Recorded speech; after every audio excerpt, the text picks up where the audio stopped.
We at the CPR Worldwide Media Network, your constitutional patriot radio station, would like to take a moment to reach out to a portion of our listening audience, to the NSA, the mainstream media, to liberals masquerading as conservatives who would like to see us off the air, and to those who are spinning their wheels trying to take us down. We have a special message just for you. At the CPR Worldwide Media Network, we're happy to be your 24/7, 365 obsession because, while you have your little panties in a wad, we're speaking truth to power, telling real conservatives what you don't want them to hear, the truth, and we're not gonna stop.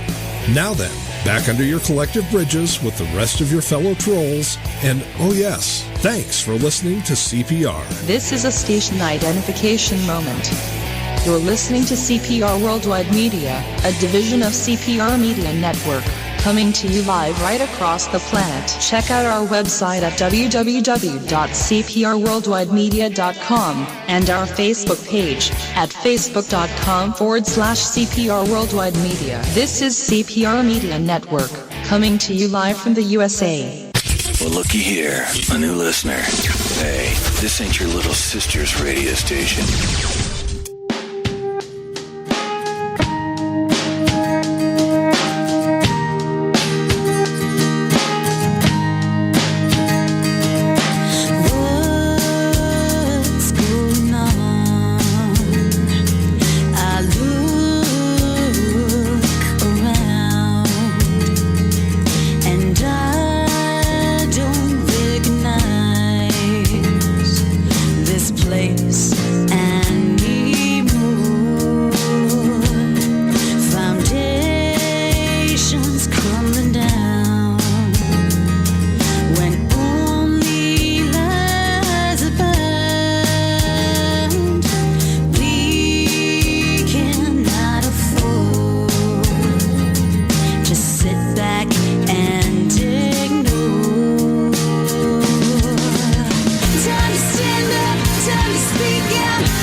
Listening to Right Side Patriots on a Wednesday, right here on CPR Worldwide Media.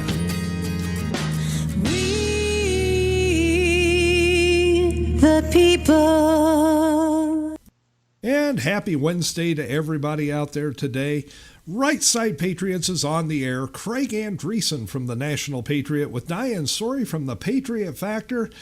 How is everybody, including you, Diane? I know you're laid up with an ice bag, and you've got both arms in a splint, and you've got a full body cast, and what the hell? Not quite that bad. What I did, guys, was last weekend, my husband decided to take his PC into the family room.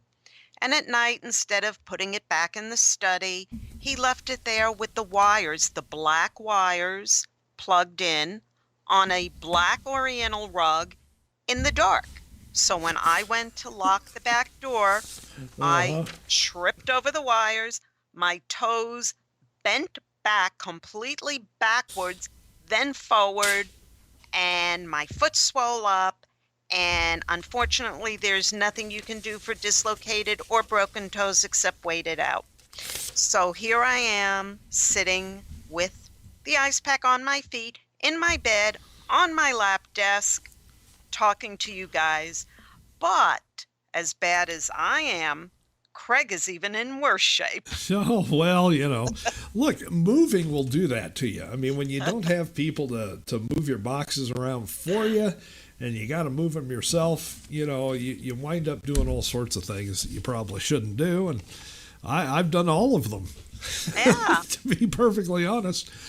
And I mean, it started with loading the truck a week ago, a little over a week ago now, where I don't know what I did. I may have a little bit of a stress fracture in my left foot. And then, of course, favoring that foot, I put more pressure on my right knee, and so now that's bothering me. And of course, the back from picking up the heavy boxes, and Uh, And meanwhile, guys, every day his partner told him to give it a day in between to rest his body and rest everything. I just can't But do it. no, he can't do that. So here it is today. Your right side Patriots are both totally aching. But we're But here. we're here. We're here. We've got a great show planned for you today. A little bit later in the show, we'll be talking with Christine Lakatos. Now, that name may not ring a bell to you right now, but very soon it will, because she has traced a climate change money trail and then some all the way back to Obama's White House.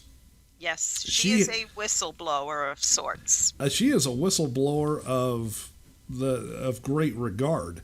Yes. And trust me, folks, this story is going to get to major news outlets, but Christine is going to break it here on Right Side Patriots later in the show. As a matter of fact, we're going to spend the entire second hour of the show with Christine Lakatos today. So, that said, we also have JILL Tahmoorissi, the mother of Andrew Tahmoorissi, the American Marine held in a jail in Mexico. And she will join us at the bottom of this hour. And we'll get a full update on the things that are going on with Andrew, what it's like in jail, what the hearings are like, and what she expects coming up in the future. So, a lot to do today, a lot to cover. Two great guests on the show today. But first, let's wake up Mohammed Hussein Obam, our intrepid intern, deep in a cave in the mountains of Tora Bora for today's Quick Hitters. Mohammed, you got him? I wonder if he's as achy as we are.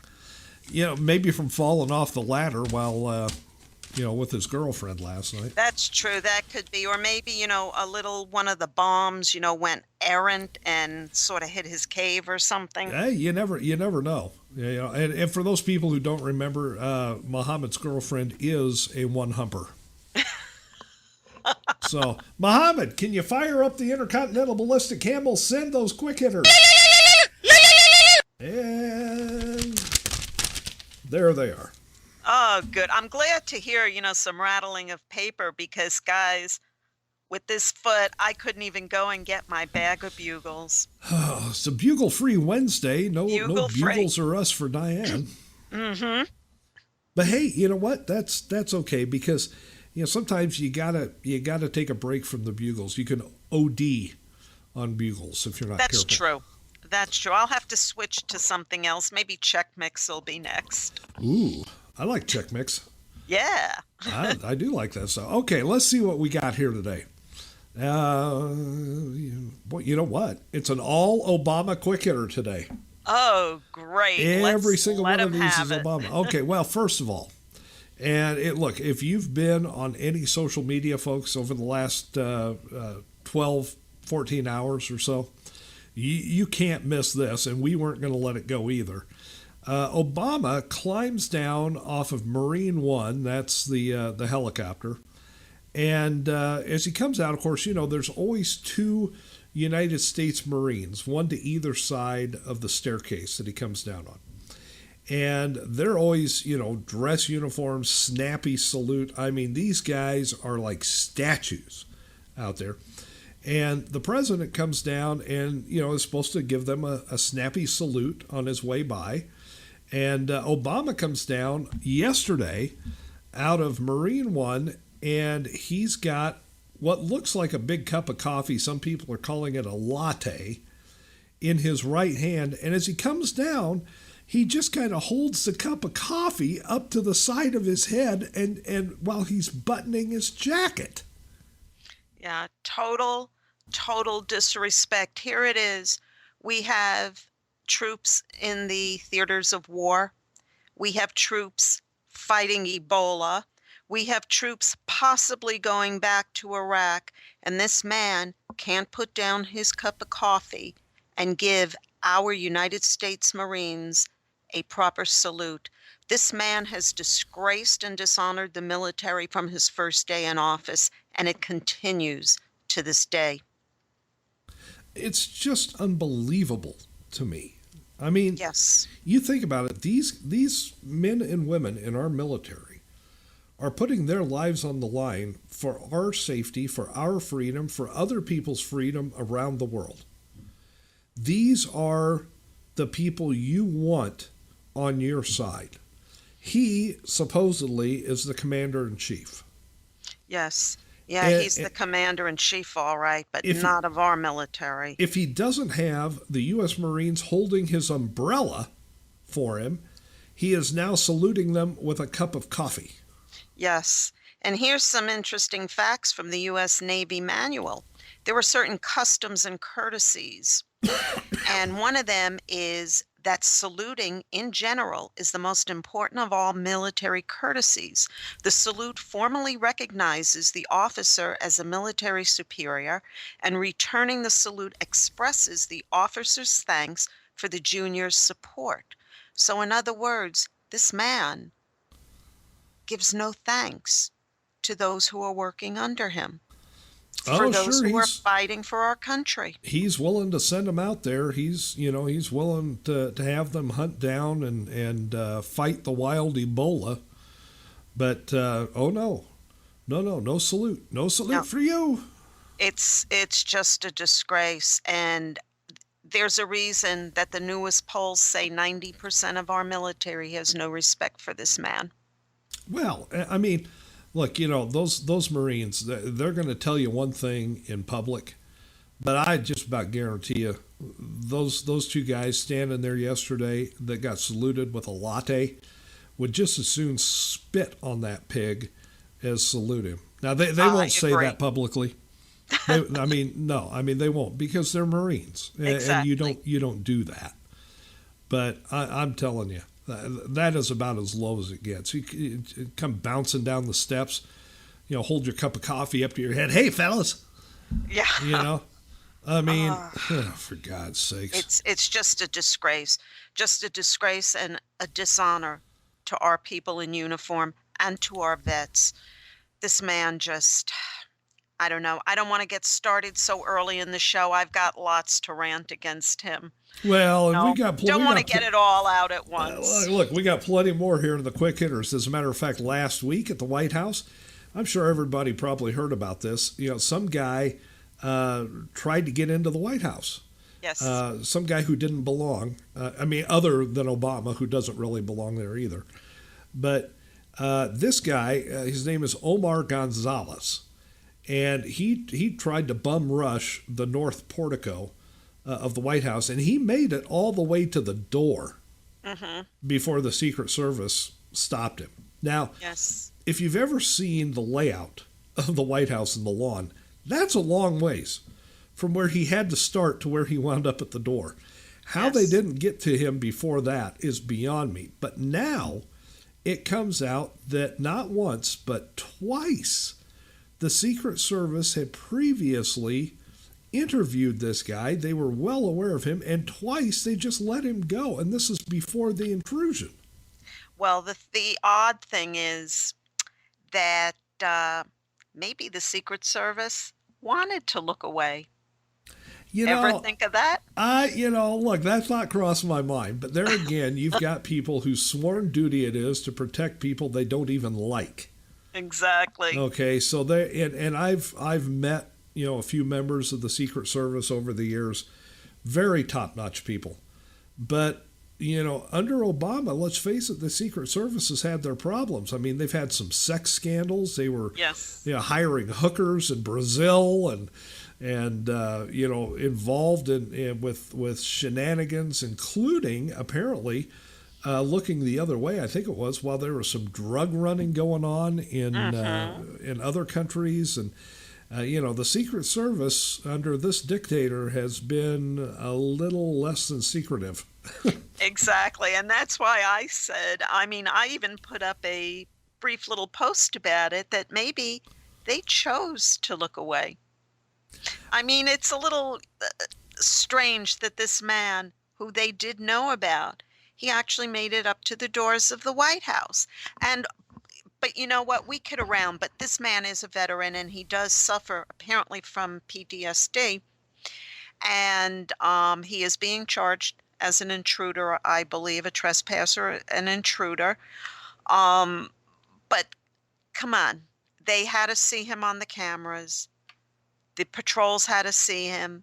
For him to get that great of a distance, maybe they all stood there and went, whoops, you know.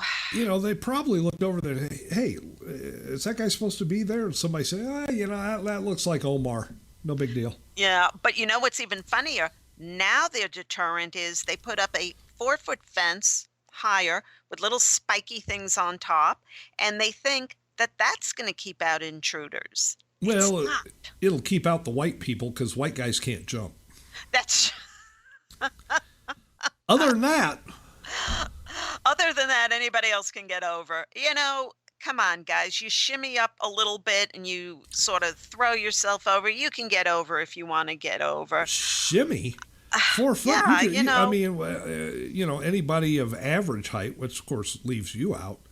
What do you mean? Well, you're not average height. What do you mean? I'm almost 5'6". Almost, but not quite. But not what I'm saying is people with longer legs can step over a 4-foot fence. Oh, okay. Yes, they could. True.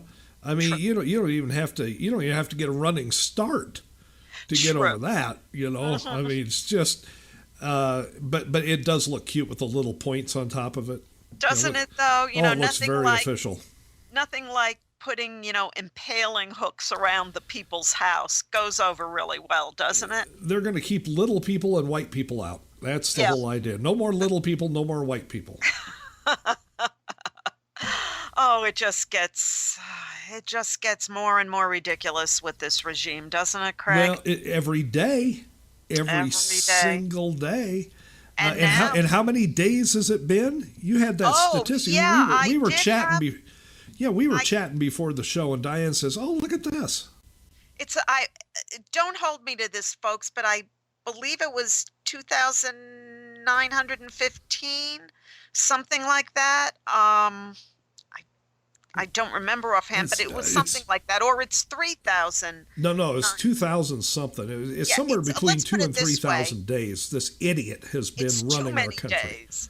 Yeah, it's too many days. He shouldn't have been in that White House to begin with. Well, I know. They caught one intruder. The other one lives there. Right. Lives there with his supposed wife. Yeah. What a happy little first family. Mooshell. Look at this. Obama, the anti-war dictator. Yes. Yeah. Has now dropped bombs on 7 different countries. Yes. Yes. Can you believe it? Libya, Yemen, Somalia, Pakistan, Afghanistan, Iraq, and now Syria, which he is bombing without a declaration of war by Congress. He broke the War Powers Clause again, folks. He has a pen. He has a phone. But he sure doesn't have the Constitution. No. He's constitutionally constipated. Yeah, constitutionally challenged. That's what it comes down to. But 7 different countries. In Yemen, I think the first time he dropped a bomb on Yemen, it was to get al-Awlaki, who was an American citizen, yes. And he turned him into a grease spot on a Yemeni highway. Yeah, this is a joke, folks. It's one thing to bomb your enemies, which you should be doing. However, the thing with Syria is, yes, he's going after ISIS somewhat because he's now focusing on the new group that they want to take out, but he is going after terrorists. However, he's doing limited targeted bombing runs again. He is not carpet bombing. And in the last night of bombing, the first night that the bombs went off, only 70 ISIS members out of 31,000 were killed. And 2/3 of ISIS guys is in Syria. All the trouble in Iraq is only being caused by 1/3 of them. So here it is. He had an opportunity, if he had really bombed the shit out of them, to kill more than 70 and wound 300. I mean, he could have taken out thousands and thousands and thousands. But when you selectively bomb certain places, command centers, whatever, warehouses, whatever, you're not killing anyone because the man announced 2 weeks ago that we were going to be doing this. So they all had time to scurry away like the little rats they are. You know, when you think about it, 70 out of 31,000. Yes. I mean, you can't even get up a good prayer rug sale with 70 people. I mean, it's to the point of ludicrous. And why is he really doing this? He's in his own warped mind. He thinks this is going to take out Bashar al-Assad, who, folks, it is my belief alone, Bashar al-Assad is a ruthless dictator. He is no walk in the park. However, he is a hell of a lot better than if ISIS takes over and does the Islamic Caliphate. What people forget is Bashar was a secular leader, and this uprising is not by the people of Syria. It's by the militants that are coming in from other countries. It's from the militants within the extreme Islamic jihadists who want Sharia and the Islamic Caliphate. It's not the Syrian people themselves who wanted to overthrow al-Assad. But this is what I've been saying for years now. If you look at two other names that people may remember from the news, okay? This is what I call the Obama doctrine. This is what he does. Daffy Gaddafi. Yes. Muammar Gaddafi, okay? Yes. Not a nice guy, okay? But he didn't allow the radical, Islamists with the diapers on their heads to run his country. Okay? Exactly. But Gaddafi's got to go. So say Obama. And look what happened in Libya. Okay? I think we all know what happened there. The other one is Mohammed Mubarak. Yep. Over in Egypt. Not a great guy, but a secular leader of his country who allowed Christianity and allowed other religions and kept the peace with Israel and everything. But, oh, no, Mubarak's got to go. And look what happened there. Mubarak leaves. Obama makes sure that the Muslim Brotherhood, his buddies, his spooning pals, you get a seat at the table. They wind up taking over the country. That didn't work out very well. The people of Egypt, thank God, threw them out. Yes. Rounded a bunch of them up, put them on trial, and threw them out of power. And now they've got a leader over there who's bound to not only keep the peace with Israel, but is also helping Israel. So yes. But this is Obama's MO. He throws out the leaders. They're not great people, but at least they're not ISIS. And he replaces them with the worst of Islam. So it just shows you where his allegiances are, because no matter how many times Obama claims he's a Christian, there is no Christian church in this country that has a record of him converting. Remember, he was born and raised as a Muslim. He would have had to convert to Christianity. There's no records of it. His allegiances still lie with his blood brethren. And he's doing everything in his power to show the world that. And yet, how come people in this country haven't gone Egypt on DC? I don't get it. Yeah, I don't either. I don't either. I mean, the complacency is starting to worry me. Because we do have an election coming up in a month and a week. Yes. So, yes, and we must, I don't know how many times Craig and I have to say this, we must take the Senate back. We must put the social issues on the back burner for now, because if we don't take that Senate back, the social issues are gone anyway. So let's take the Senate back. Please, guys, put your personal prejudices aside. Put your, this one isn't this one isn't that. He's not my religion. He's not this. He's not that. Oh, my God, he might support gays. All that has to be put aside. We have got to take that Senate back, or it's over, folks. Well, let me tell you here, the last thing we got on our quick hitters, now this is important, folks. Because Obama went to the UN today, the United Nations of Thugs, Thieves, and Despots, And he talked about climate change. And folks, Yes. it was nothing but a pile of BS. Yes, and here we have the list of his crap to wade through. His first one was, over the past 8 years, the U.S. has reduced our total carbon pollution by more than any other nation on Earth. Lie! Nope. Europe has dropped theirs further than we've dropped ours. Yes, the EU has dropped their carbon emissions by 13.9% compared to our 10%. Oh, Yep, lie number two. So, all told, these advantages have helped create jobs, grow our economy, and drive our carbon pollution to its lowest levels in nearly 2 decades, proving that there does not have to be a conflict between a sound environment and a strong economic growth. Lie.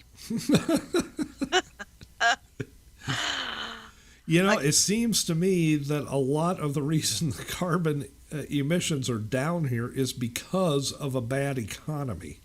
Yes. About half of the 10% reduction in greenhouse gas emissions has been achieved in recent years due to the economic recession. People can't work, they're not in their cars, they can't pollute.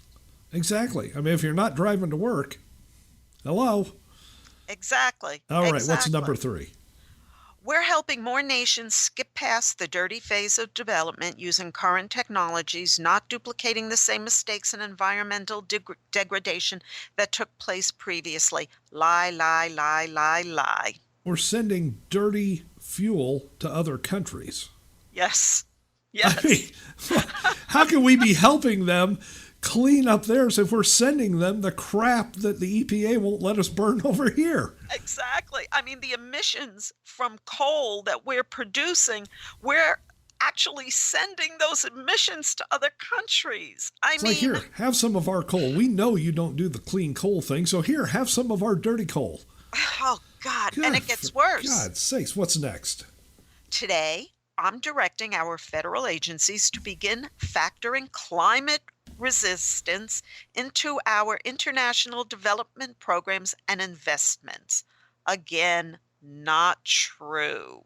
What the hell? The U.S. Agency for International Development factors climate change impact into its assistance program. They don't need Obama telling them anything. It's already built in.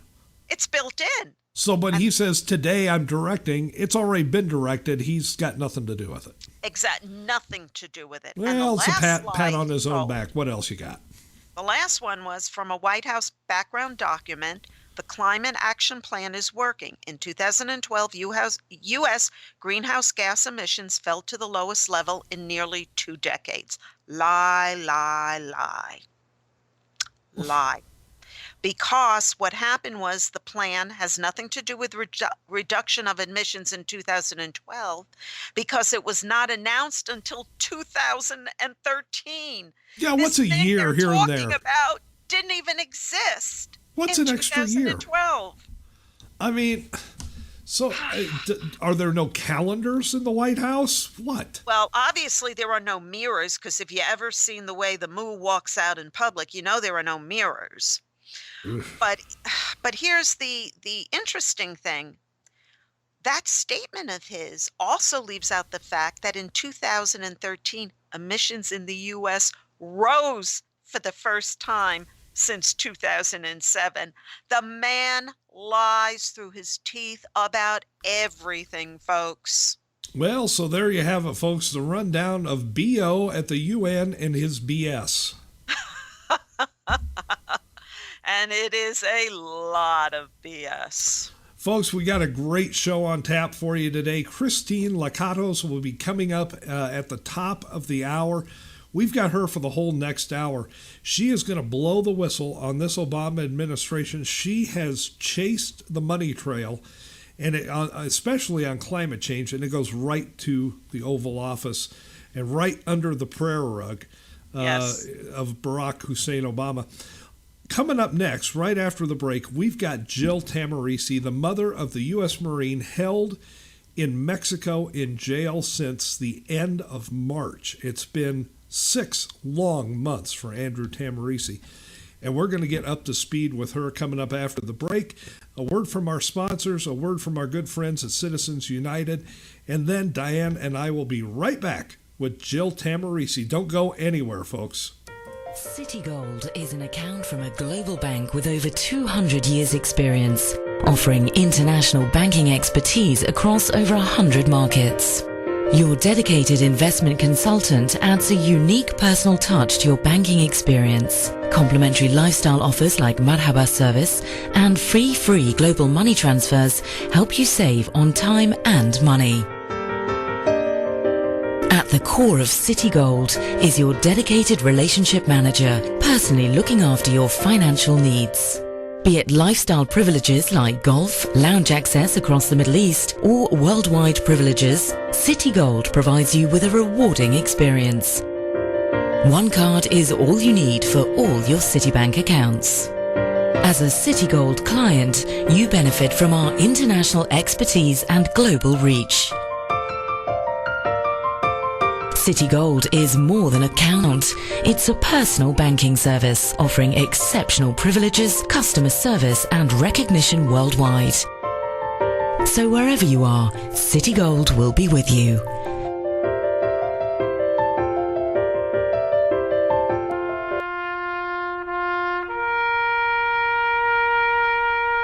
Read something recently worth thinking about. It's the soldier, not the campus organizer, who's given us freedom to demonstrate. It's the soldier, not the reporter, who's given us freedom of the press. It's the soldier, not the poet, who's given us freedom of speech. It's the soldier who serves under the flag, who defends the protesters' right to burn the flag. Isn't it time now to demonstrate that we support our troops? Were it not for the brave, there'd be no land of the free. Fred Thompson's message was brought to you by citizensunited.org. And we're back on Right Side Patriots. Craig Andreessen from the National Patriot with Diane Sori from the Patriot Factor. And a little bit later in the show, we're going to be speaking with Christine Lakatos. Now, she has done years of work in following a money trail that leads directly to Obama's White House. Believe me, you don't want to miss that, and you don't want to miss what we've got right now. Diane, let's welcome to the show, to Right Side Patriots, Jill Tahmoorissi. Jill is the mother of Andrew Tahmoorissi, who, as we all know, has been held in a Mexican jail for what seems like an eternity. It sure must be an eternity. As a mother, I can imagine the hell you must be going through. Jill, welcome to the show, and let's bring people up to date on what's happening with Andrew. Now, it wasn't too long ago that you actually went down to Mexico for a hearing. Can you tell us about that?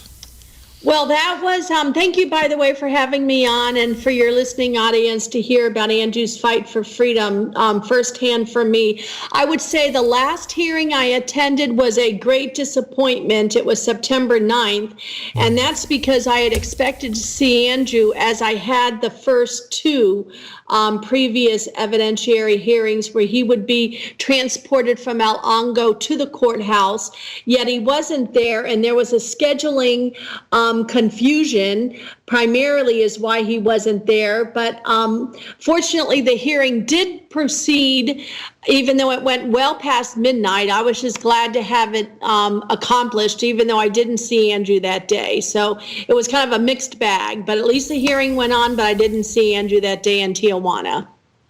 Now, that was the day that they were viewing those videos, I understand. Is that correct? Yes, and so that's what they did starting at 5 o'clock. There was a mix-up on the judge's calendar. It was going to be canceled, but he was able to fit it in at 5 p.m. that day, but it was too late for Andrew to be transported. And Andrew's attorney, Fernando Benitez, said that it really was not necessary that Andrew be there, and I understood that because they looked at 8 hours of critical times and events of the video surveillance. There were 18 cameras, 108 hours of film, but they narrowed it down to critical 8 hours and viewed it on past midnight.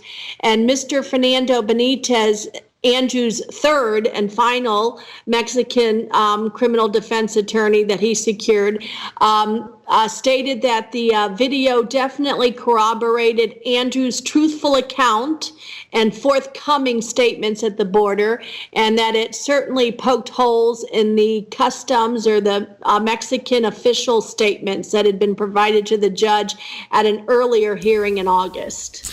Okay, let me ask you, are you allowed to visit Andrew in prison at all? Yes, I can. In fact, I have twice visited El Longo Penitentiary, where he's being housed right now in Tecate, Mexico. So I have made a total of 7 trips to Mexico, either physically to visit Andrew in one of the 2 prisons he's been at, or to attend one of his court hearings. So Sunday is family visiting hours. Okay, let me ask you one thing. How is Andrew doing physically and mentally, being confined like he is? It's just been an overall torturous incarceration. It is much improved. His life is not physically being threatened as it was in La Mesa. However, he is in solitary confinement. He does not get any, exercise time other than he can walk around in his, confined area. He, of course, doesn't see sunlight. Supposedly, the State Department has assured me there's a registered dietitian on staff. However, his dinner has ever only consisted in a bun and sugar water. And his primary protein source is some mystery meat accompanied by a lot of beans. Oh my God. So physically, he's always been a very active young man, being a 50 caliber gunner. That's the heaviest gun on the battlefield. And, being, he was enrolled in jiu-jitsu classes, and he had just started jiu-jitsu in San Diego when he arrived, and he signed up, I believe, in March for jiu-jitsu classes. So it's really tough. In fact, the other day, he was trying to make the best of his environment. He's got 2 buckets in his cell where he showers or washes his clothes. Well, he was doing some calisthenics and thought he broke his arm when he fell off one of the buckets. Oh dear. Yeah. So physically, he is a Marine. He's a current Marine under contract until August 2016. So I would say he's handling it with as much courage and valor as he can. However, he does his post-traumatic stress disorder that was just diagnosed March 12th, 18 days before he made that one wrong turn, has been exacerbated by his, prisoner of war type behavior, or I should say conditions he was placed under in La Mesa Penitentiary. But now in El Longo, he is under 24/7 protective guard, which he appreciates, and he has, greater confidence that he'll be able to wake up, in the next morning under those conditions than his confidence in La Mesa. Well, let's take people back to March 31st, and this is the day, the evening that Andrew was, as I understand it, on his way to meet up with some friends, and he took a wrong turn that put him on I guess for lack of a better term, an exit ramp that leads right across the border and into Mexico. Now, he never intended to go into Mexico. That wasn't his destination. As I understand it, and please, Jill, correct me if I'm wrong, when he got to the border, he wanted to turn around. When he realized where he was, he wanted to turn around, and the officials on the Mexican side of the border waved him in. Is that correct? At 10:30 at night on March 31st, in a border town of California called San Ysidro. He literally made one wrong turn, which we have all made wrong turns as drivers in America. And this on-ramp that he took, he believed led north to San Diego because he could see a big green highway sign in the distance that said San Diego North.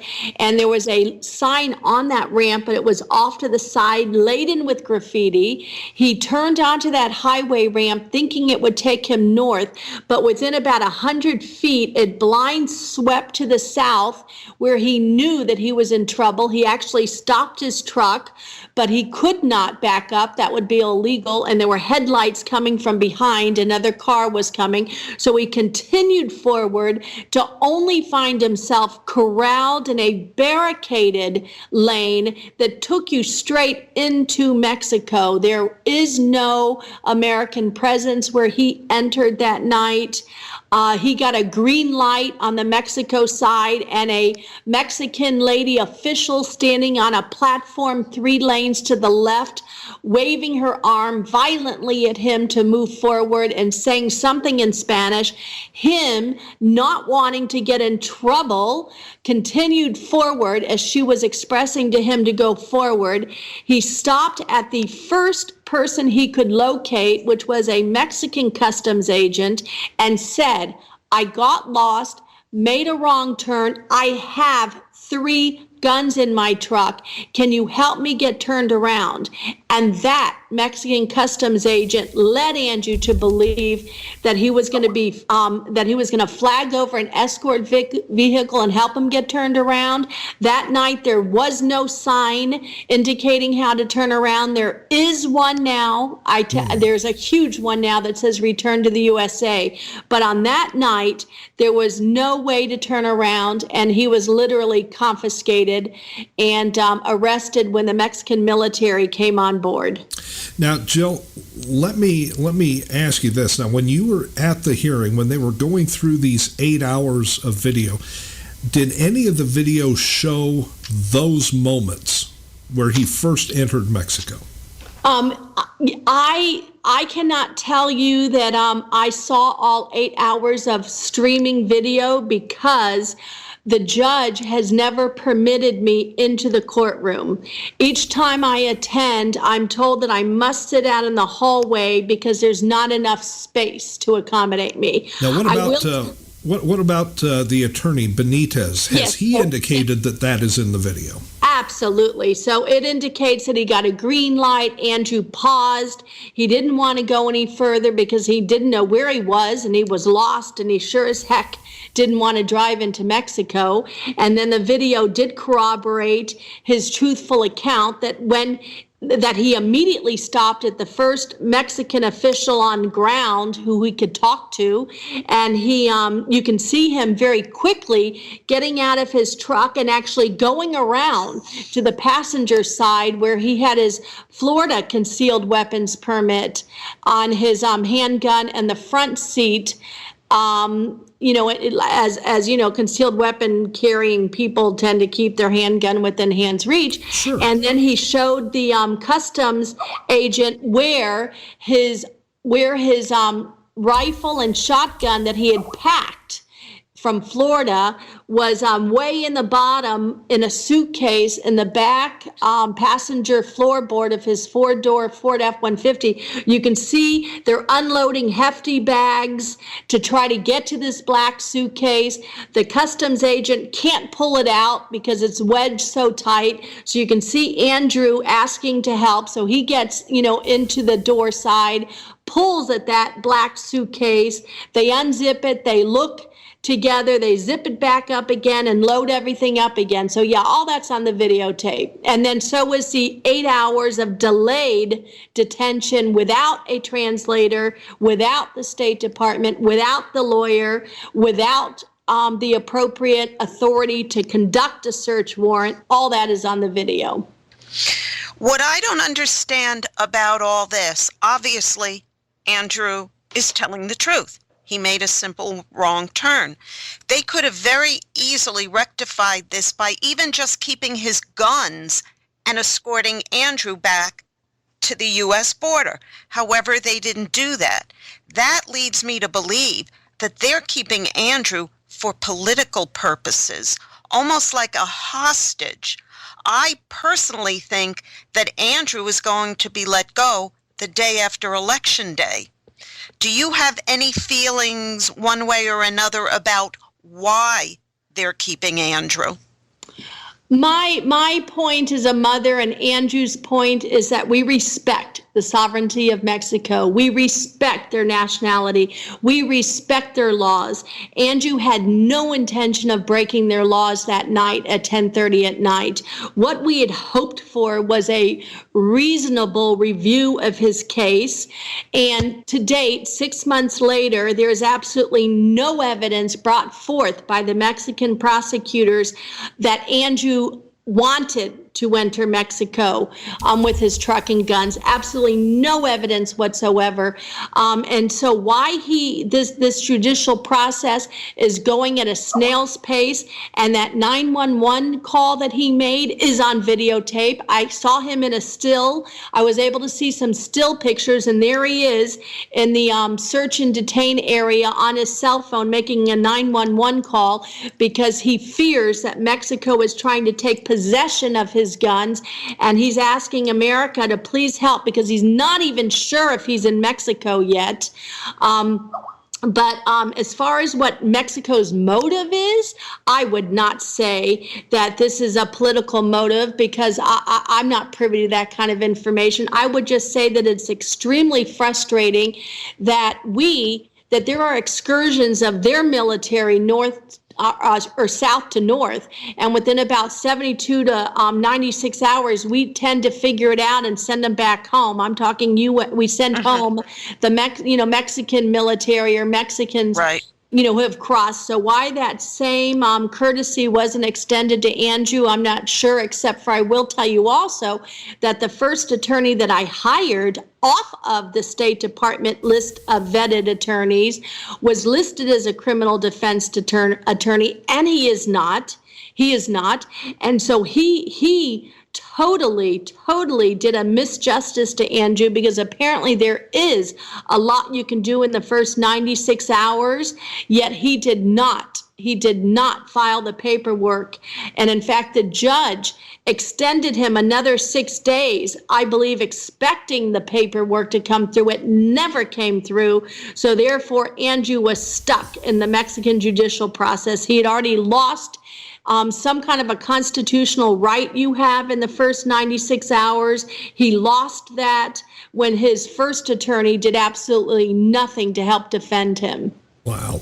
Jill Tahmoorissi, the mother of Andrew Tahmoorissi, United States Marine, who is being held in a prison in Mexico, is our guest today on Right Side Patriots. Jill, let me ask you this. You said earlier in the interview that the U.S. State Department is somehow involved, but my question is, as an active United States Marine Corps military personnel, why is the Obama administration, maybe the Defense Department, as well as the State Department, not doing more to get Andrew the hell out of there and back over here where he belongs? It is mind-boggling. I will tell you that I've got the utmost of respect for the Tijuana, Mexico U.S. consulate staff, Counselor General Andrew Erickson. He actually served with Andrew in Afghanistan. I know that they are doing everything within their scope of authority, but their scope of authority is, one, to make sure that Andrew has a toothbrush, has access to medical care, has access to a lawyer. Yes. Yes, they have done that. I will tell you that I wrote a letter of grievance that they had this first attorney listed as a criminal defense attorney when he is not, and I asked them to remove that label from that attorney on their reference list, and they said they would. They help coordinate legislative visits. Representative Matt Salmon of the Foreign Affairs Committee and Chairman Ed Royce has visited Andrew. But as far as actually impacting effectively the expedition of Andrew's due process, I have not seen that. All I know is that Secretary of State raised the issue to the foreign minister, which is his counterpart in Mexico, on May 21st. And at that, I haven't seen anything move. Okay, again, the judge does not have the 911 tape in his hand. It is held up in some department of bureaucracy in Mexico.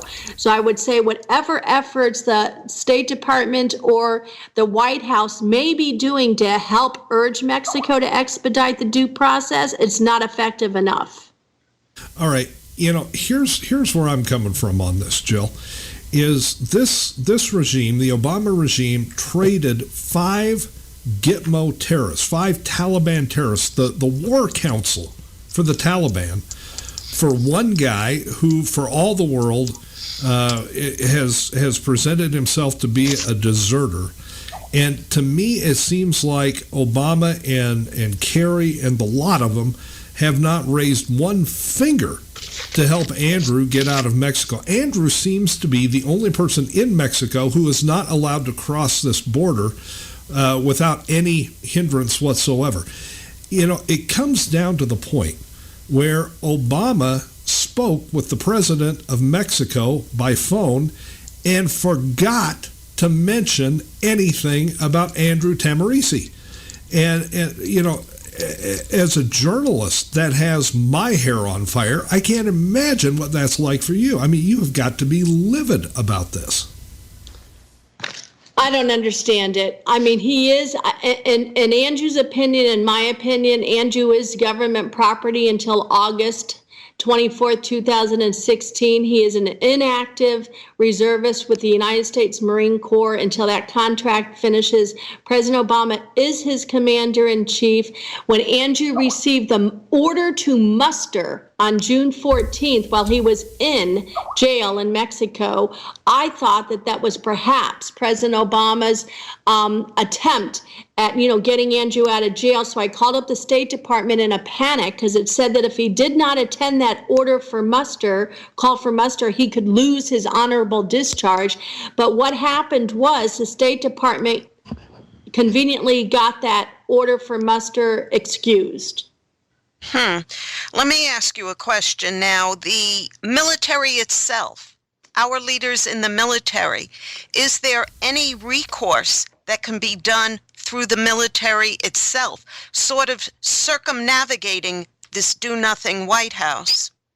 Well, I know that the higher-ups in the United States Marine Corps have promised that they would secure a letter of character on behalf of Andrew to be presented to the presiding judge over the case, because this is a young man who entered in as a private first class with college credits and was meritoriously promoted on the battlefield to sergeant in February 2012. He was a section lead and he was honorably discharged October 2012. I know that the Marine Corps is willing to write a letter of character on behalf of Andrew, but from my knowledge, that's the extent of the Marine Corps involvement. Oh dear, it seems like this is a vicious circle, because here it is, you have the video that proves everything Andrew said was true. I, for the life of me, like a journalist like Craig, I cannot fathom why they are holding your son. There is no logic to this whatsoever. That's why I keep coming back in my own head to the fact that this is a political maneuver, that the day after Election Day, he will be released. It's almost like they're holding him for votes.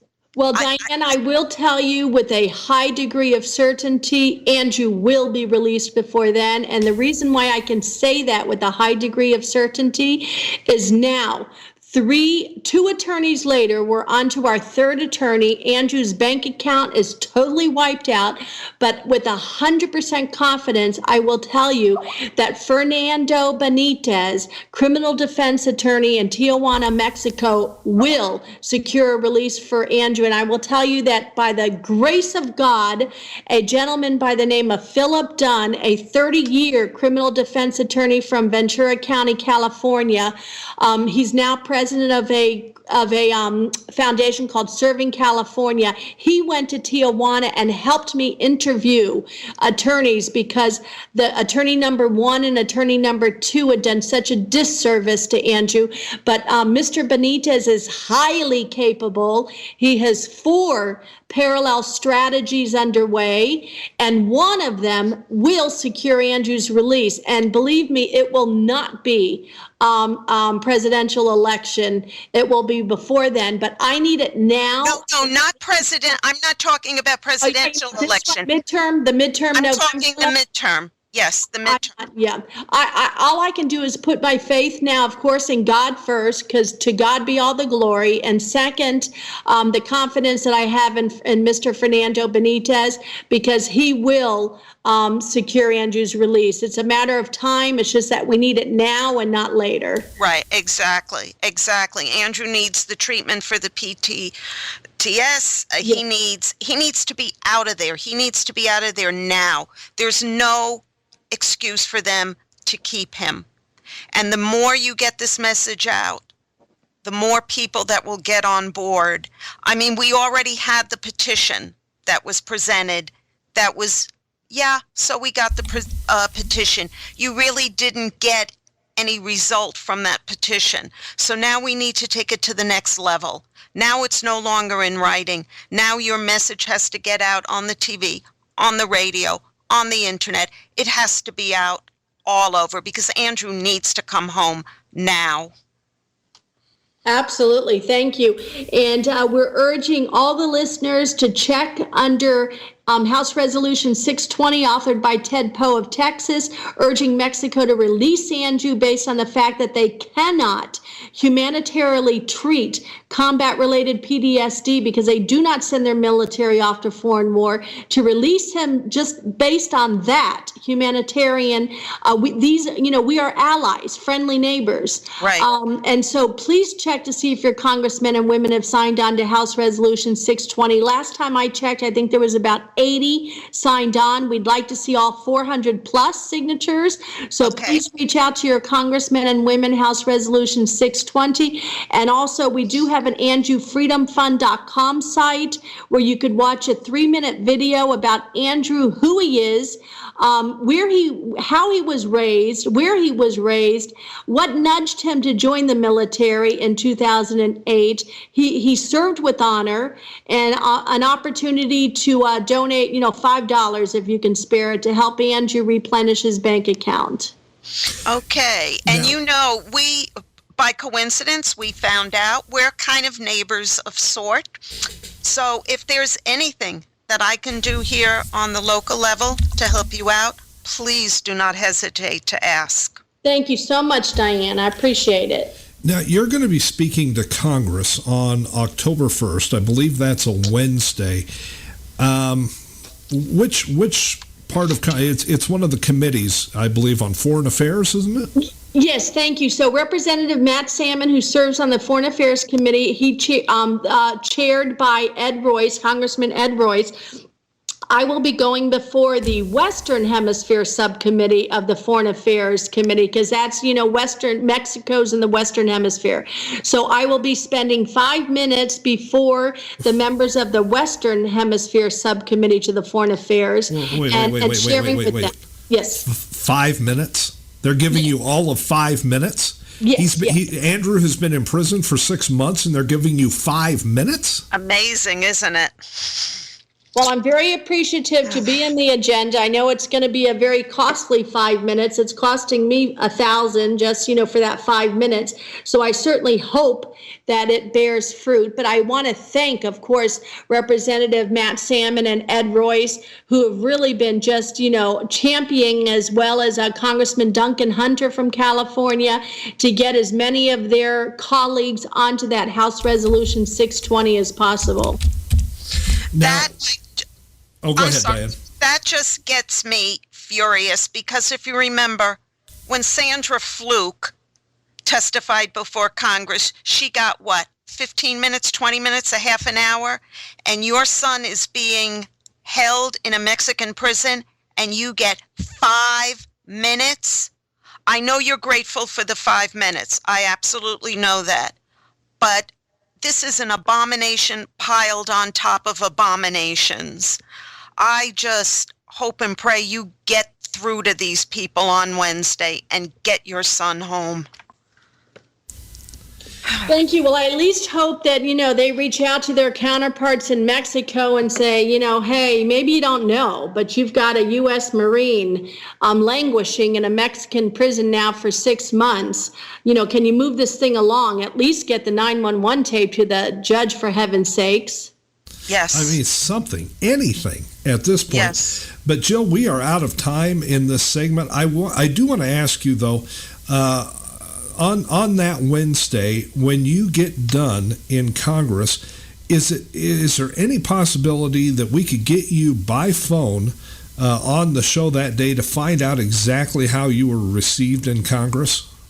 Well, you can certainly give me a try on my phone because honestly, I have to rush to Reagan. I thought my hearing was at 10 a.m. and it's at 2 o'clock. And now I've got to rush back to the airport so I don't miss my plane because I'm a working mother. I mean, I'm literally only taking off 1 night, 2 days. I've got to get back to work. So you can certainly try me that afternoon where I'll be sitting at the gate so that I can talk to you. I just can't make any promises because I'll be literally running from the hearing to try to catch my plane back to work. Well, we'll give that a try because I'm certainly interested, and I know Diane is, and our listeners are too, as to how Congress receives you and what they have to say about this situation on October 1st. So we'll check in with you. Hopefully we'll be able to get a hold of you. Folks, coming up after the break, we're going to have Christine Lakatos. She has followed the money trail, and it leads directly to Obama's White House. Cash for climate change, coming up after the break.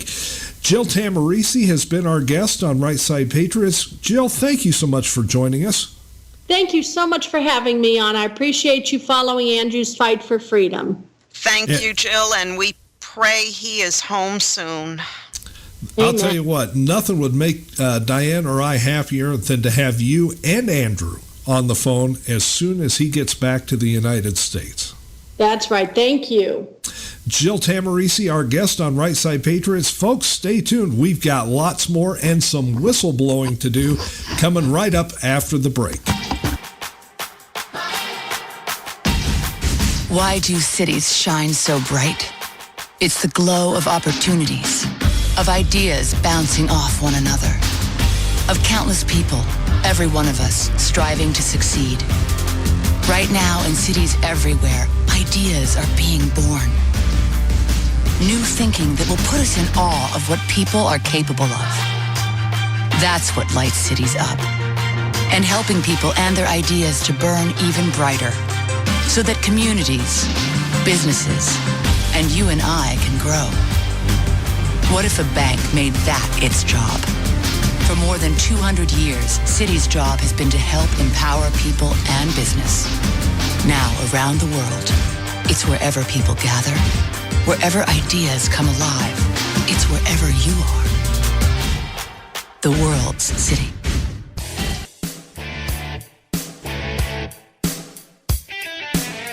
We at the CPR Worldwide Media Network, your constitutional patriot radio station, would like to take a moment to reach out to a portion of our listening audience. to the NSA, the mainstream media, to liberals masquerading as conservatives who would like to see us off the air, and to those who are spinning their wheels trying to take us down, we have a special message just for you. At the CPR Worldwide Media Network, we're happy to be your 24/7, 365 obsession because, while you have your little panties in a wad, we're speaking truth to power, telling real conservatives what you don't want them to hear, the truth. And we're not gonna stop. Now then, back under your collective bridges with the rest of your fellow trolls, and oh yes, thanks for listening to CPR. This is a station identification moment. You're listening to CPR Worldwide Media, a division of CPR Media Network, coming to you live right across the planet. Check out our website at www.cprworldwidemedia.com and our Facebook page at facebook.com/CPR Worldwide Media. This is CPR Media Network, coming to you live from the USA. Well, looky here, a new listener. Hey, this ain't your little sister's radio station.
Listening to the second hour of Right Side Patriots on CPR Worldwide Media. We the people. And welcome back to Right Side Patriots. Craig Andreessen from the National Patriot with Diane Sorey from the Patriot Factor. Diane, we've had one great guest, and now we've got another great special guest with us today, Christine Lakatos. Now, Christine, you may not recognize the name, folks, right off the bat, but I'm guessing here in pretty short order you're going to be more than interested in what Christine has been doing for the last 5 or 6 years. She has gone in her life, in her career, from a bodybuilder to a personal trainer and now a citizen journalist. And what she is about ready to do is blow the whistle on the Obama administration when it comes to climate change and all this green energy crap that we are so fed up with after all these years, Diane, from Solyndra to the Keystone XL pipeline to clean coal and shutting down the coal industry, the whole 9 yards. And we are very happy and very honored to have Christine Lakatos. Welcome, Christine, to Right Side Patriots. Hello, thanks for having me. It's great to be with you guys. Great to have you. And Craig, before we start, let's make sure the alphabets, specifically the CIA, are really tuned into this one because Christine is going to name names. That's right. Perk up your ears, boys in the basement. You're about to get an earful from Christine Lakatos. Now, Christine, first of all, let's get into this. How did you get involved in this? Because, I mean, here you are out in California, the liberal la-la land of the United States, and you, as a Republican and a member of the the California Republican Committee and Club, I mean, what is it, you and 3 other people? That's pretty funny. Yeah, I was basically minding my own business. And what happened I got into politics because I think I told you in the green room we were together. Janine Garofalo said that anyone that's against the president of the United States is a racist. So I kind of started connecting with an organization called Blog Critics, and started writing about that and Obamacare and things like that. And then I was contacted by Lee Troxler and Floyd Brown. I don't know if you're familiar with them. And he was writing a book called Killing Wealth, Freeing Wealth through WorldNet Daily. And he said, I'd like to hire you to do some research for me on Al Gore and the green energy spending. I said, okay. So I started digging, and what I found was, this is way before the cylinder story broke. And I started tracking the money to Al Gore, his company, Kleiner Perkins, which is John Doerr. Right. They're both partners. Now, John Doerr is also was on the President Obama's Job Council. I don't know if you remember that, with Jeffrey Immelt. Mm-hmm. Yes. Yeah, GE. Well, GE got a ton of money. John Doerr and Al Gore through Kleiner Perkins, they got about $10 billion. That's a lot of money. Yeah, and I don't know if you're aware, but the total price tag so far through 2014 is $150 billion. I call it President Obama's Save the Planet Slush Fund. And it's $150 billion, and the majority of it was from the 2009 stimulus package. And that's where I began to follow the money. Okay, so you get the call, you say, yeah, I'll look into this. You had no idea where this was going to go, or the fact that it was going to take you from 2009 to today, and you're not even done. No, I'm just getting warmed up. So then what happened is that his book came out, and we did some PR with it. And then I kept digging, because also I found that Goldman Sachs was attached to this. That's a big one. Mm-hmm. Oh, it's huge. And then, I don't know if you're aware, but there's a few Obama bundlers that were Goldman Sachs executives. Well, and when you look at the bundlers and you look at what these people do, and you, like you did, you start digging into it and you find out who these people really are and who they pal around with, all of a sudden certain things that we all were scratching our heads over a few years ago start to make sense. Exactly. And you know what's really frustrating about, and Citibank too, Goldman Sachs and Citibank, I don't know if you're aware of this, but there's executives within either past or present within the administration, within Obama's administration. Now, the right always gets blamed for being attached to Wall Street, when that's, partially true.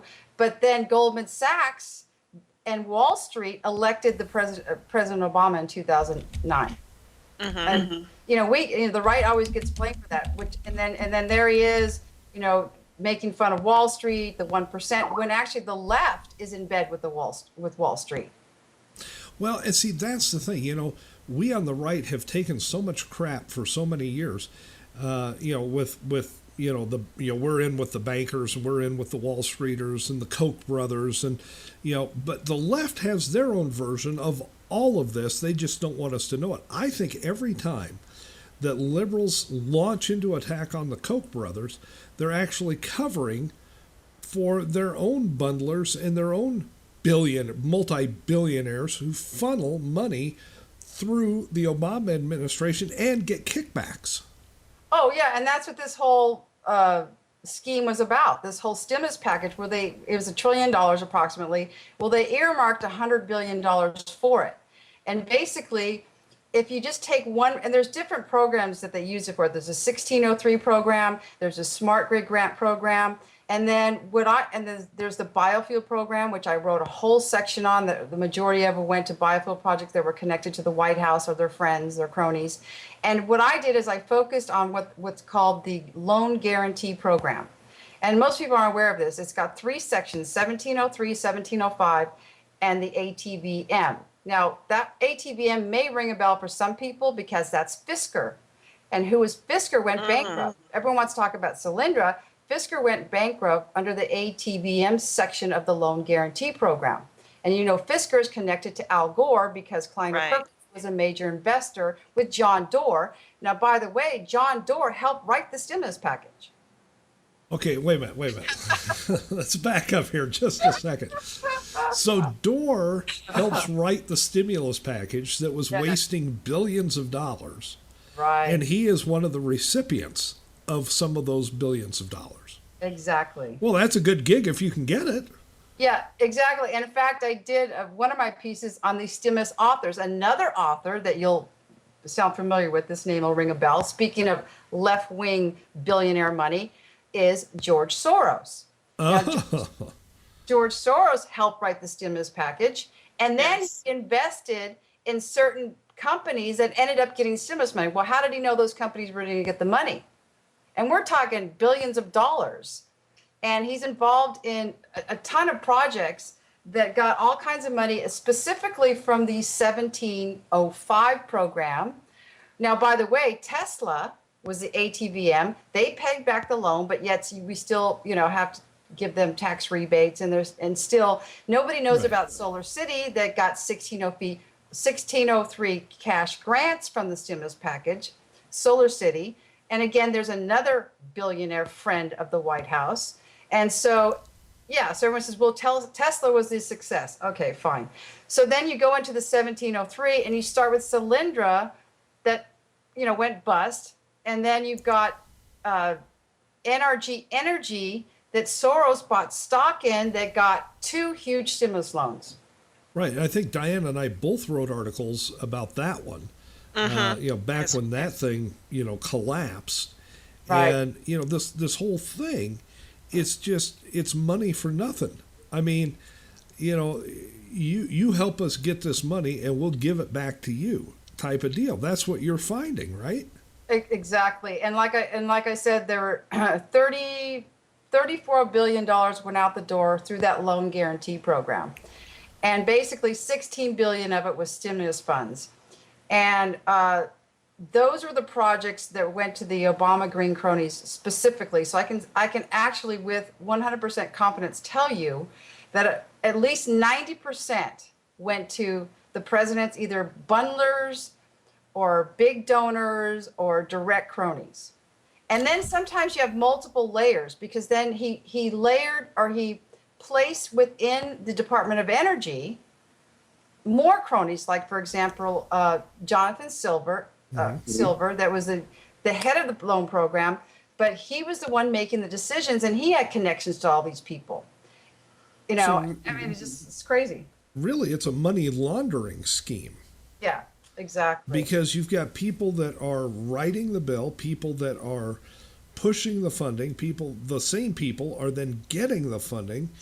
And within the regime, the Obama regime, he's got specific key placed people that are able to maybe funnel that money and clean it up a little bit so it doesn't look like such a rotten deal. But we're getting screwed. Yeah, and basically we did have hearings on it, and Jordan, who's my favorite, got in people's faces, with Goldman Sachs. And then the A-Bound story, well, the president lied.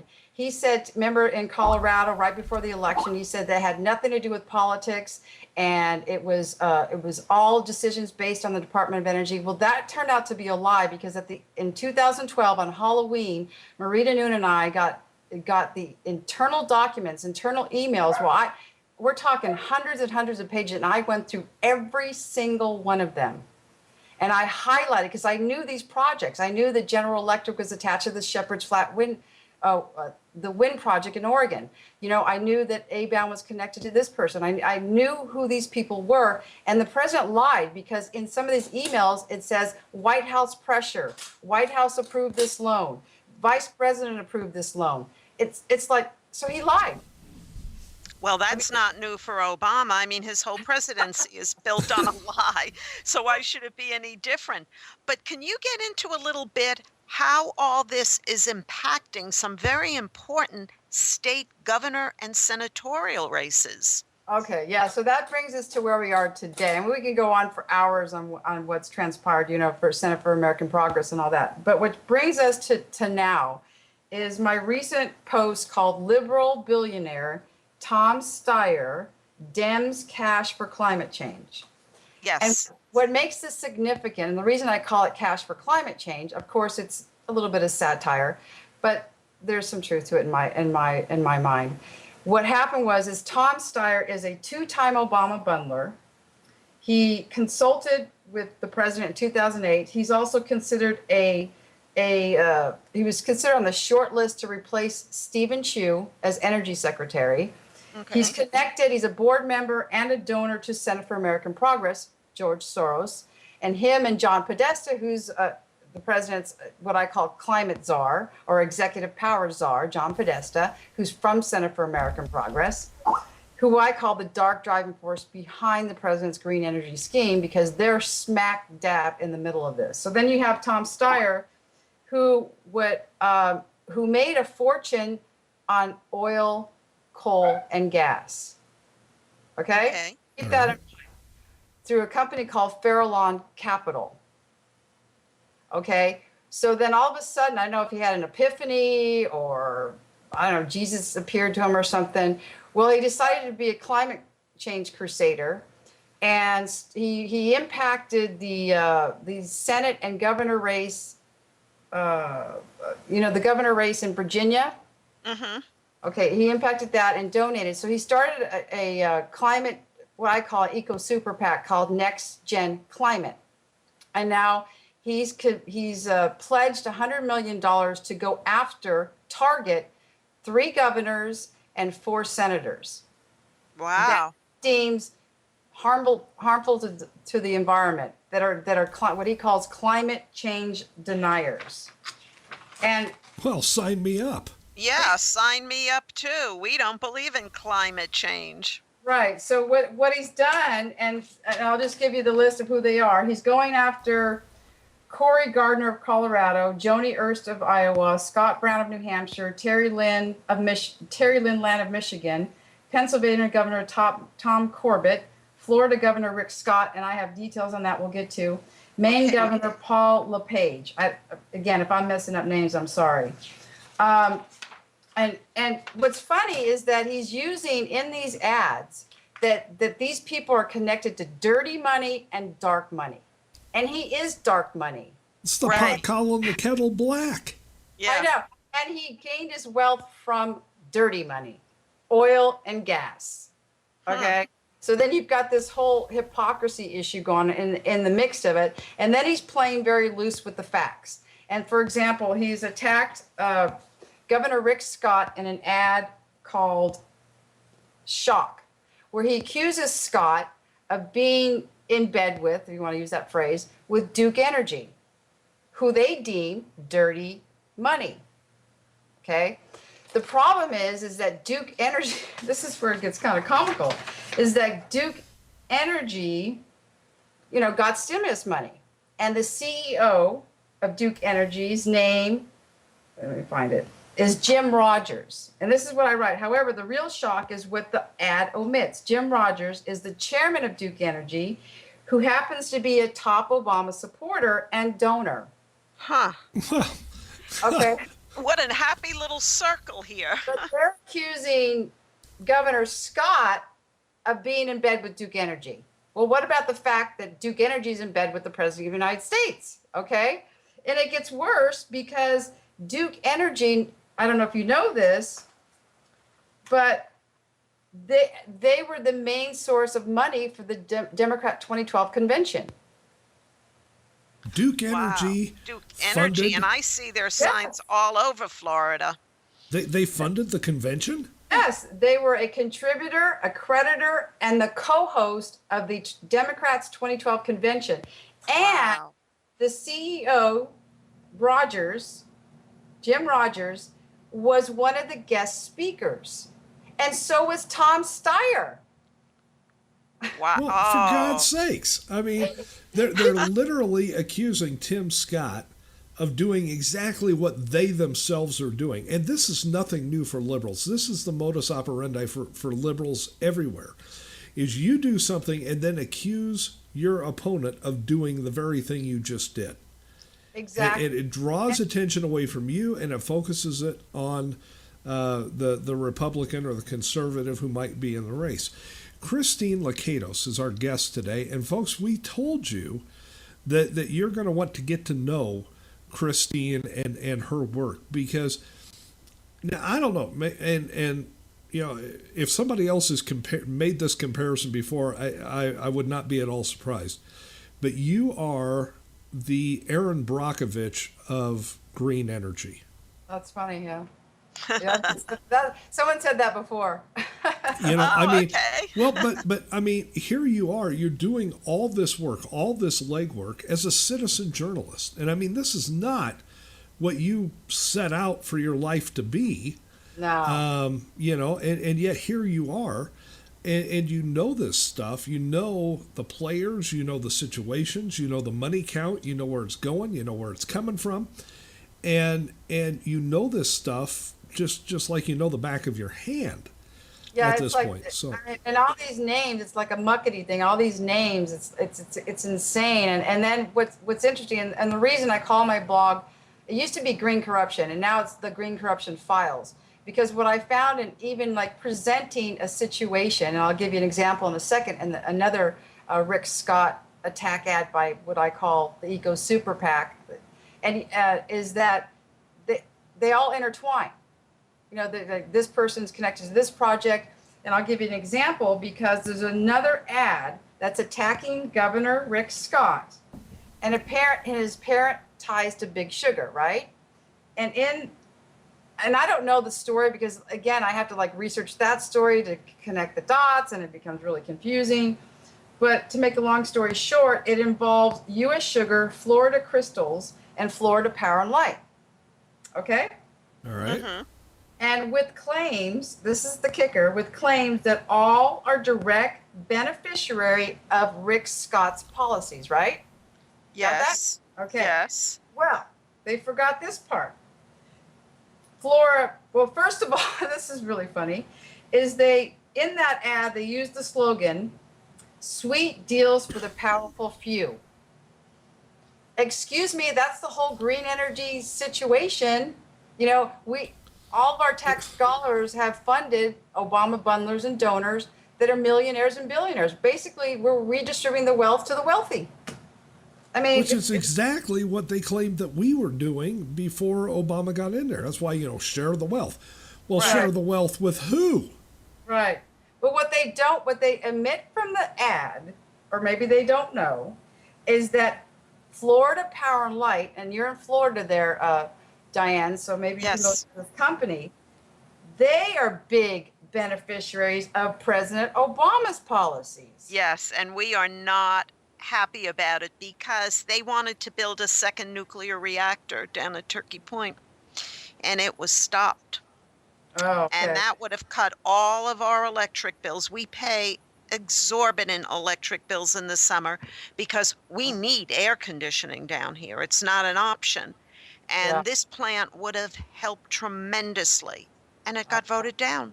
Oh, well, Florida Power and Light, they received in 2009, October, they received a $200 million smart grid grant from the stimulus package. Okay? And that's our money. That's our tax money. That's our money, right. It's for Energy Smart Miami, which is here's where it gets real tricky. It's a customer of Silver Spring Networks. Now, nobody knows who they are. They are an investment of 3 big venture capital firms with political friends in high places. Who are they? Foundation Capital, Kleiner Perkins, Al Gore's company. Yeah. Right. And Google. Ooh, yeah, that's the one. When I read that and Google, we all need Google, and here it is. Google is in bed with the administration. Let me take people back to the 2012 election. And what was it that the liberals were just gnashing their teeth over when it came to Mitt Romney? Venture capitalism. Yes. They painted venture capitalism to be the most evil thing on earth. Al-Qaeda was on the run, but venture capitalism was the evil thing we all had to be aware of. And that's why you cannot vote for Mitt Romney. He's a venture capitalist. Now it turns out, thanks to Christine Lakatos, that we now know that venture capitalism is so deep inside the Obama White House, they may as well be spooning with Obama in the Lincoln bedroom. Oh, yeah, the CEO of Google. In fact, I did a whole, and each of these people, like a Foundation Capital, Kleiner Perkins, I've done a separate blog about them. And they're involved in a lot of different projects that overlap with other projects. And it's amazing. Like, for example, Vantage Point, there was someone from there that, and their company got $1.6 billion for Bright Source Energy for the Avampa project here in California. And so, I mean, it just like, they're all in on it. It's kind of like this little circle, but it's all about not only donations, but access and influence. And Google is very close to the Obama White House, extremely. And so is John Doerr as a Jobs Council member. And of course, Al Gore's got his footprints and everything, his carbon footprints all over the place. But the thing also, and here's another interesting tidbit that this is actually pretty comical, is Florida Power and Light is a subsidiary of Next Era Energy. Now, have you ever heard of that company? Yes, I have heard of Next Era. Yeah, I have. Down here, we've heard of that, yes. Okay. It's the third largest power company in the world. Its CEO, his name is Louis Hay. He was on the President's Jobs Council. What a happy little coincidence. You know what? We're going to have to take a quick break here. When we come back, we're going to have more with Christine Lakatos, and we're going to get into the Keystone XL pipeline and why that may be being held up. Now, you know, this whole thing is one vicious, one hand feeding the other hand behind the back deal. And Christine has done literally 5 or 6 years worth of legwork to track this money trail down. And every thread that she gets onto leads right back to the Obama White House. This is the type of thing, folks, that can absolutely blow the lid off of the Obama regime and their plans for 2016, even their plans for 2014. Folks, don't go anywhere. We'll be back after a quick message, and we'll have more with Christine Lakatos, our special guest, right here on Right Side Patriots. Dad, Katy Perry is coming to town. Can we get tickets, please? Tickets? Sure, how many? Well, there's Hannah and Maddie and Jen and Sarah and Sarah. Whoa, hold on. Here it comes. We can't forget about your older sister. Thank you. Seriously? What? I get 2 times the thank you points on each ticket. Can I come? Yeah. The Citi Thank You Preferred Card. Now earn 2 times the points on entertainment and dining out with no annual fee. To apply, go to Citi.com/thankyoucards.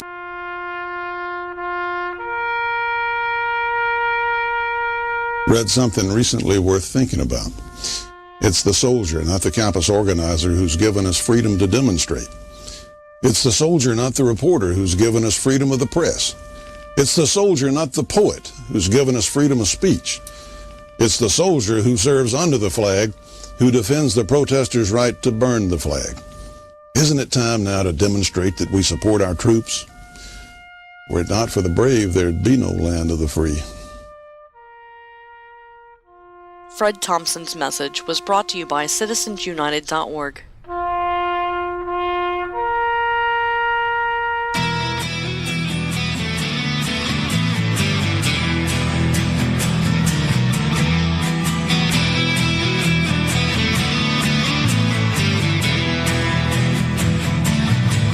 I'm just an old black sheep from the family tree. I'm now a vet and a victim of society. Hell, I stood by the gun just to keep us free. Now my own damn country's turned its back on me. You wanna judge me by my leathers and the steel I ride? Well, you don't know me. You need to step aside. Don't tread on me. You don't tread on me. From the Revolution War to the Middle East, I come back to a country that's lost its peace. And now here I stand on the promised land, free and a slave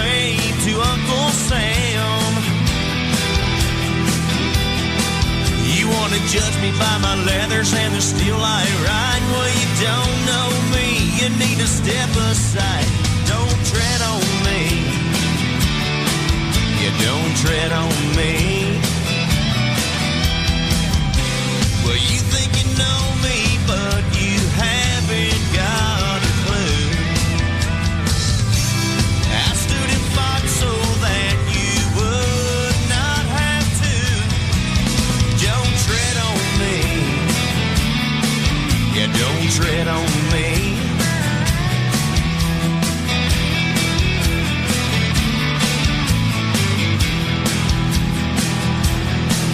You wanna judge me by my leathers and the steel I ride? Well, you don't know me, you need to step aside. Don't tread on me, don't tread on me. Now don't tread on me, now don't tread on me. Yeah, the old Middle East is like a man down.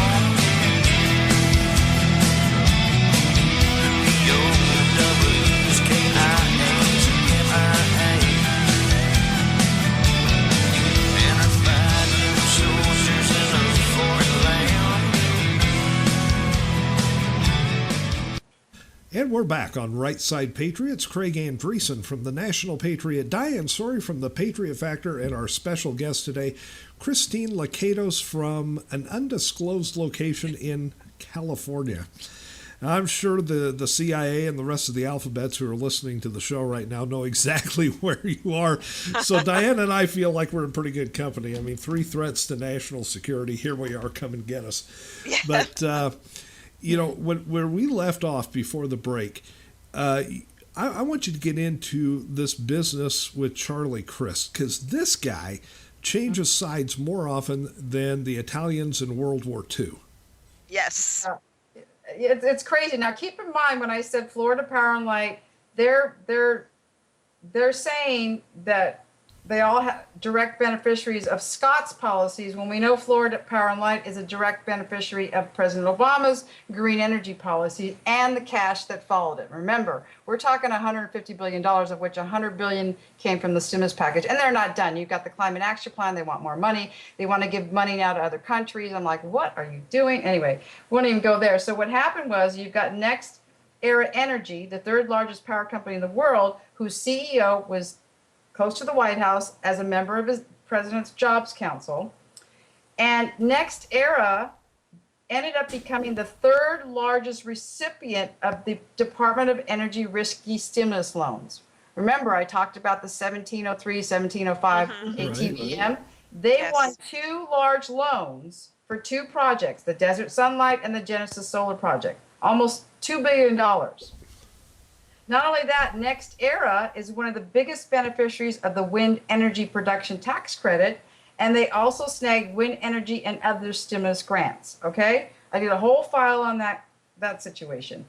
Now, they also failed to mention, remember, Tom Steyer, he's the liberal billionaire that's tied to the White House, tied to Center for American Progress, was at the DNC convention, you know, I will get more into him later, but what happened was, Mr. Hay, remember, he's the CEO of Next Era Energy, and Florida Power and Light have a long history of political contributions, mostly Republicans.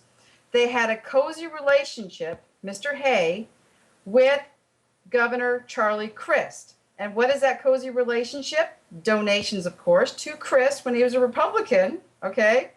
And he attended his wedding.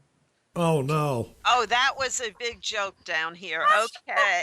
No, yes. Maybe the wedding. But the thing is, you've got the CEO of Next Era who's benefiting, who's on Obama's Jobs Council, who's benefiting from Obama's policy, and they're saying they're benefiting from Governor Rick's policy. Now, remember, Charlie Crist is a Republican turned independent turned Democrat that's running against Governor Rick Scott. I mean, you just can't make this crap up. I mean, no, and everything you're saying is absolutely true, because we've followed this kind of stuff on our local TV stations and in our local papers. Did they know who Mr. Hay was?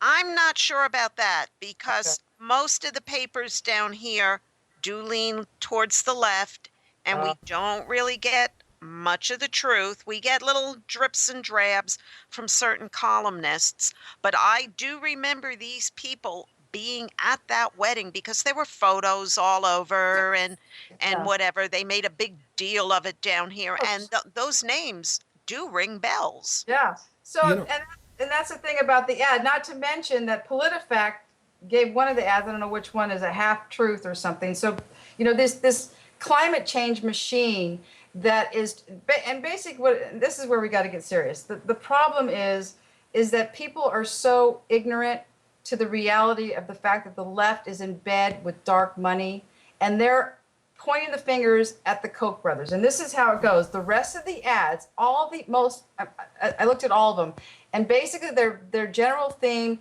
is you've got a liberal billionaire taking his eco super PAC and aiming it at these senators and governors in the 2014 midterms, accusing them of being in bed with other billionaires. I've always said if you want to know what liberals are up to, just pay attention to what they're accusing conservatives of doing, because that is exactly what they're doing. They're doing what they're accusing us of doing. We're not doing it, but they are. Let me drop a name and let's just let you respond to this, Christine. Harry Reid. Oh, okay. Well, him and Steyer are buddies, and as you know, I kind of did some research on this, and I think it's been going back, I don't know if before 2012 or Roll Call did something on it, that Harry Reid's attacked the Koch brothers like 22 times on the Senate floor. At least. Yeah. Yeah, I mean, in fact, we weren't even back from their recess, and Harry Reid, I don't know if you followed that, but they tried to sneak in an amendment from one of the Udall, another left-wing congressman, senator, tried to sneak in an amendment to stifle, they wanted to roll back Citizens United. And then they want to, not only that, control all the free speech. Yes. And his first attack was the Koch brothers. So what they're trying to do is they're trying to make the Koch brothers like some sort of boogeyman in these ads. And that's how brings to Harry Reid. And Harry Reid is his buddy having fun, going to his fundraiser, just had a fundraiser recently at Tom Steyer's home. Al Gore's there. He's had fundraisers for the president, Tom Steyer has. And then you've got Harry Reid beating the drum against the Koch brothers when you've got Harry Reid saying nothing about what about the dark money coming from Tom Steyer.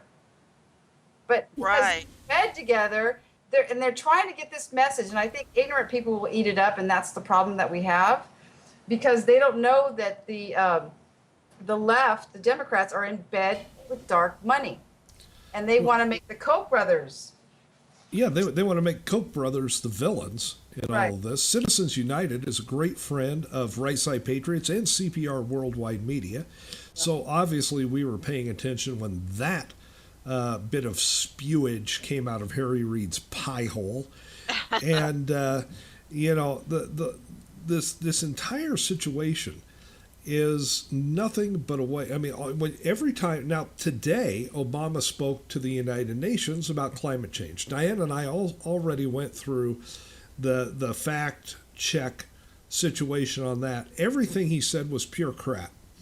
Which is no great surprise. But Yeah. he lied about every single key point that he was trying to make on climate change, which is, by the way, nothing but the weather. Exactly. And, so all this climate change stuff is nothing but a way to funnel your money, my money, Diane's money, our listeners' money, taxpayers of Americans' money back to Obama's cronies and pals. That's all it is. It's just a machine that grinds up our tax dollars and then spits them out to all the billionaire pals of Obama. Well, and then speaking of Harry Reid, I did a whole masterpiece on his involvement. He's connected to 5 projects. The clean energy deals, the stimulus money. He helped, again, he was one of those that influenced the stimulus package, was pressuring. I have internal documents showing he was pressuring the White House to hand out the money. Well, he received donations. There was 5 projects that he's directly involved in. Solar Reserve, Ormat, Nevada, I can't remember all of them. Bright Source Energy, they got $1.6 billion. Anyway, there were 5, and 4 of them gave him donations. Well, isn't that happy? Yeah, and then So- and so he's tied to $3 billion of what I call clean energy dirt. So he's smack dab in the middle of all this, yet he's out there saying, oh, the right and the Koch brothers are bad people, the villains. Well, he's what I call a green corruption villain. Him, Steyer, he's definitely on the top of the list. So he has no, and he's in cahoots with Steyer in the fact that he's making it so there's not going to be another vote on Keystone before the election. Right. Yeah. Right. So. And that's what I wanted you to talk about a little bit, because Craig and I are both big proponents of starting this Keystone pipeline, because it could create thousands and thousands of jobs, help take us off some of our dependency on Arab oil, and it's a plus all the way around for we the people. Now, of course, this administration and these people do not want anything to benefit we the people. They want to benefit their own pockets. So can you talk a little bit about how this impacts the Keystone pipeline? Okay, well, if you've got John Podesta is Obama's executive power czar, who's against the Keystone pipeline, yet he's saying that he's recused himself. And then you've got, of course, now I don't know if you know this, but climate change is now parallel to Ebola. That came out of Kerry's mouth recently. It's weapons of mass destruction. So, they're freaking everybody out. So you've got Tom Steyer, who him and John Podesta wrote some sort of op-ed against it. You've got Center for American Progress still, promoting all their hype and propaganda against the Keystone pipeline. You got Van Jones, the old green job czar, the self-proclaimed communist that seems to be out of the light, but he's really not, because they just had a conference with Center for American Progress where Tom Steyer was there and all these other people, and I think even my governor here in California. I mean, I'm doomed. I'm like, you know what? If I'm the only conservative standing, so be it in California, whatever. So, so you have this conference, and I don't know if you remember Carol Browner. She was smack dab in the middle of the decisions, and Van Jones, the green job czar, and she said in the conference, this is what she said: there will be some twists and turns in the political debate over the pipeline, but at the end of the day, Obama, is going to say no. Now remember, this is Carol Browner. Now she comes from Center for American Progress as well, and so does Van Jones. They're all fellows at that organization. Now you got John Podesta. So you've got all this power impacting this decision. Then now you got Tom Steyer pouring $100 million to go against any so-called climate change deniers, and then anyone that it's for the Keystone pipeline. And then you've got Harry Reid, who's a buddy of Steyer, not allowing a vote on the Senate floor. Even though they just recently passed some sort of hurdle. I mean, I don't know. And the thing with Steyer, this is what's going on with Steyer. Now, I don't know 100%. He's got a company through Farallon Capital. Well, he left Farallon Capital at the end of 2012, and he told them divest all of his interest in fossil fuels. But he still made his $1.6 billion from fossil fuels. He was for coal before he was against coal, whatever. Okay, so he's got a company called Trans Mountain Kinder Morgan that has Trans Mountain Pipeline, which, from my understanding, could be in competition with the Keystone pipeline. So we don't know if Steyer is genuinely concerned about the Keystone pipeline, or he doesn't want us to compete with his pipeline. Well, and that's all going to shake out in the mix as we move towards 2016. Obviously, nothing is going to happen on the pipeline before November of this year.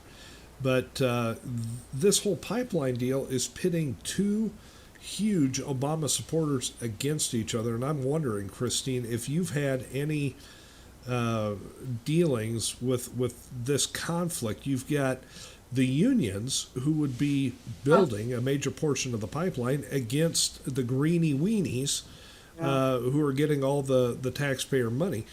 And both of them are supporting liberals, not only in 2014, but of course again in 2016, and huge supporters of Obama's. So where do you see that internal conflict between the Obama supporters, the unions, and the Green people? Yeah, Trumka was also on that President Jobs Council, by the way. But Right. yeah, it could be part of the reason that he's taking his time on his decision. I don't know. I mean, I'm thinking there's another whole thing, because you're not busy enough, obviously. You don't have enough to do. And there's another whole thing you can look into in your free time. Yeah, I did a whole analysis on the green jobs thing and the failure of it and the money we spent. I mean, that I don't know.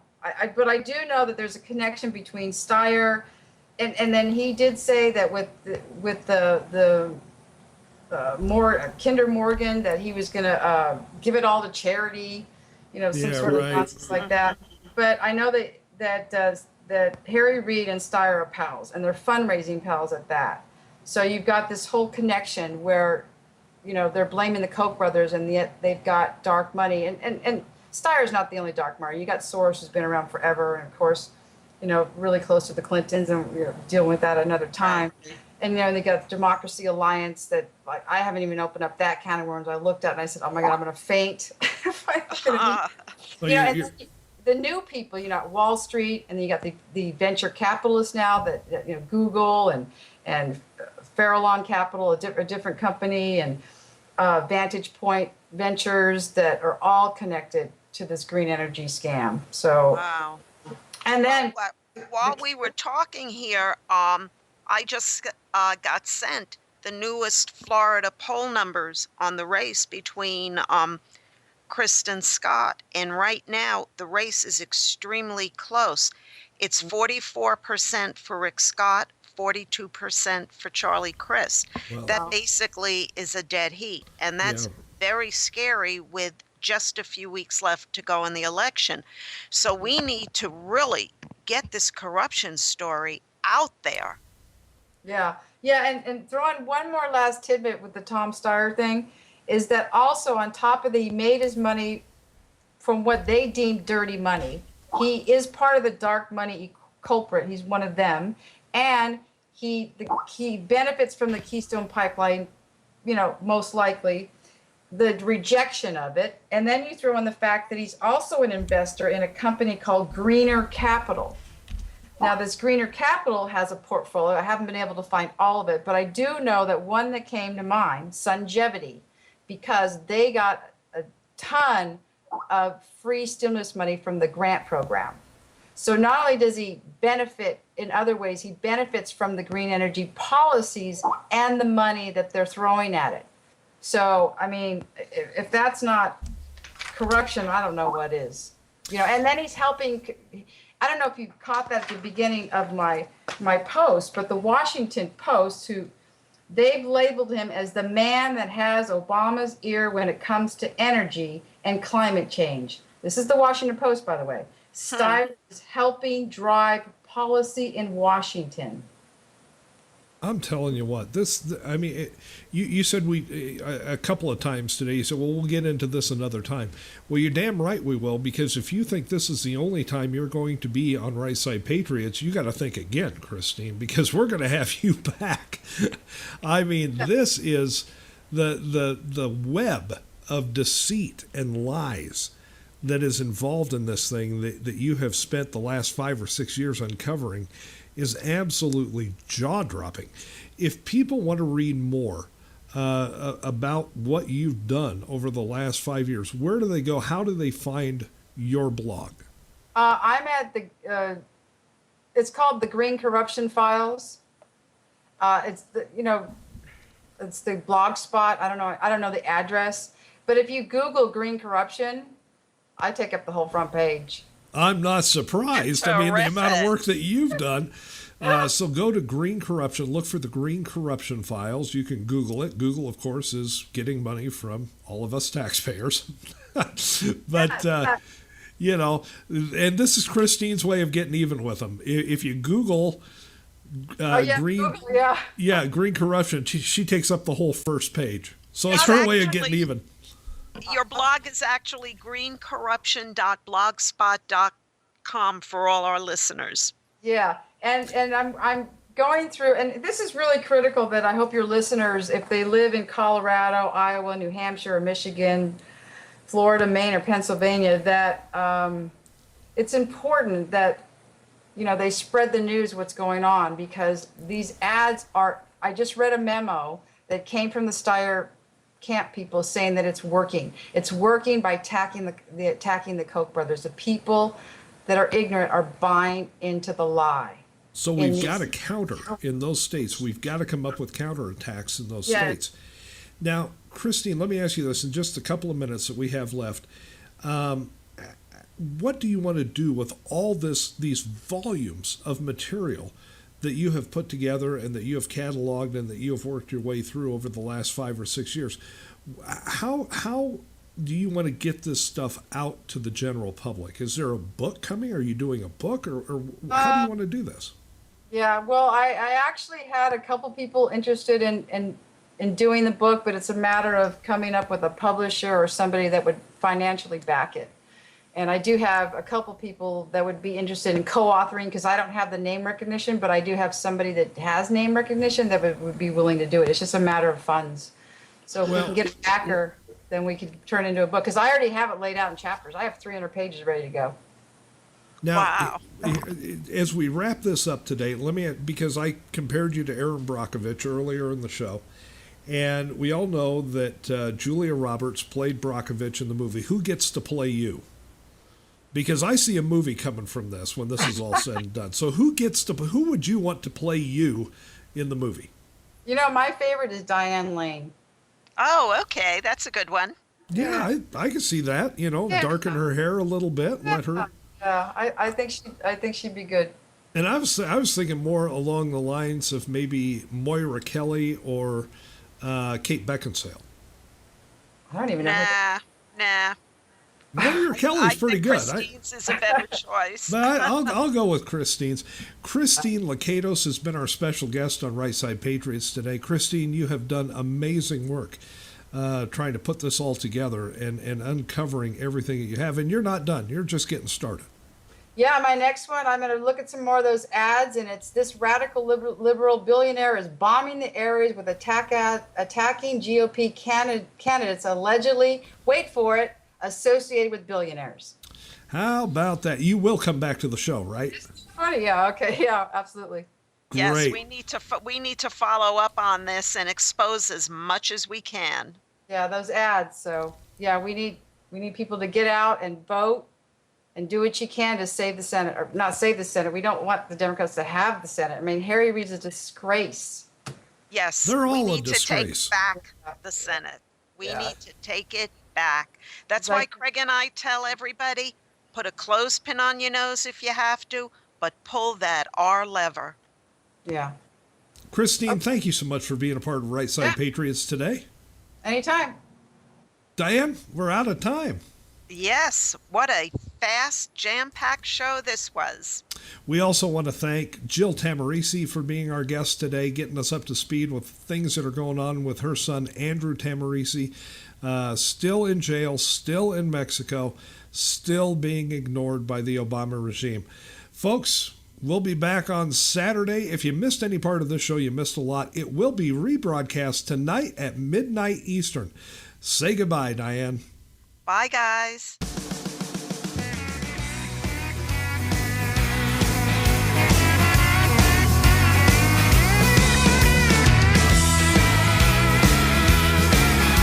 I'll go find a network wants to treat me right. Y'all can take the change and stick it out of sight. Don't tread on me. Don't you tread on me. Hey, are you ready for some good news? We're gonna take back our country. Well, it used to be easy, get a place, build a house. Now the EPA said no, that's the home of the blue mouse. Don't tread on me. Don't you tread on me. We're gonna use some common sense and we're gonna take back our country. Well, they've beaten to death that pole race horse. This politically correct thing has run its course. Don't tread on me. Don't you tread on me. Hey, are you ready for some good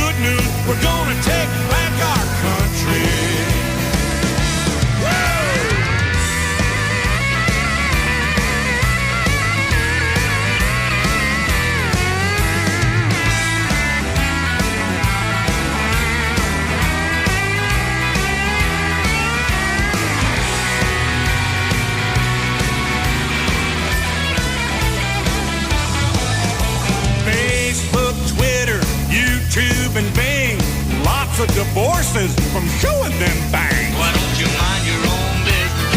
That's good advice. Mind your own business. Dad got it right. But if you mind your business, then you won't be minding your mind. Every sign says for sale, for lease, price reduced, make an offer, please. Don't tread on me.